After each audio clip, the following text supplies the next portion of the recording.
Dubai වල හැමදේම ගිනි ගණන් කියලා නේද හැමෝම හිතාගෙන ඉන්නේ.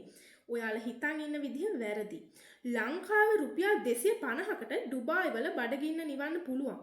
ඔව් රුපියල් 250කට. අද අපි බලමු කොහොමද ඒ කියලා. ඩුබායි වල ලාභම කෑම එක තමයි මේ ෂවර්මා කියලා කියන්නේ. මේක අපේ රෝල්ස් එක වගේ දෙයක්. පාන් එකක් ඇතුලේ කුකුල් මස් එළවලු සෝස් දාලා රෝල් කරලා තියෙනවා. ගාන කීයද? ගාන AED 6 ඉඳන් 8 දක්වා විතරයි. අපේ සල්ලි වලට රුපියල් 200 ඉඳන් රුපියල් 250 දක්වා වෙනවා. රස කොහොමද? ගොඩක් රසයි. ලංකාවේ රුපියල් 600ක් 700ක් ගන්න තියෙන ෂවර්ම එකකට වඩා ලොකුයි. වර්කර්ස්ලා කන කඩේකට ගියොත් රුපියල් 250කට බඩ පුරව ගන්න පුළුවන්. බත් කන්න ආසායටත් දෙයක් තියෙනවා. ඩුබායි වල බත් සහ කරියකුත් එක්ක රුපියල් 300ට 400ට ලංකාවේ මුදල් වලින් ගන්න පුළුවන්. AED 10 ඉඳලා 12 දක්වා. AI කර්මා ඩුබායි පැතිවල ඉන්දියානු කඩවල දක්නට ලැබෙන්නේ මොනවද? බත්, පරිප්පු, එළවලු කරියක්, රොටි දෙකක්, සැලඩ්.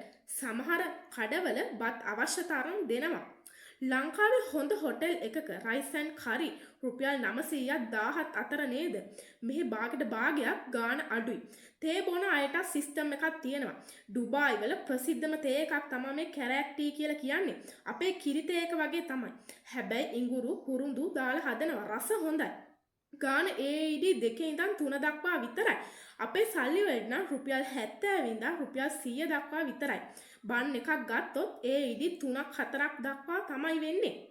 රුපියල් 150කට උදේට කන්න බොන්න දෙකම ඉවරයි. ටැක්සි රියදුරන් වැඩ කරන අය නවතින පොඩි කඩවලට ගියොත් හොඳ කැරැක් ටී එකක් බොන්න ඔයාලටත් පුළුවන්. මෝල් එකේ ස්ටාර්බක් වල රුපියල් 1500 දෙන්න ඕනි නෑ. දැන් මං එක ඇත්තක් ඔයාලට කියන්නම්.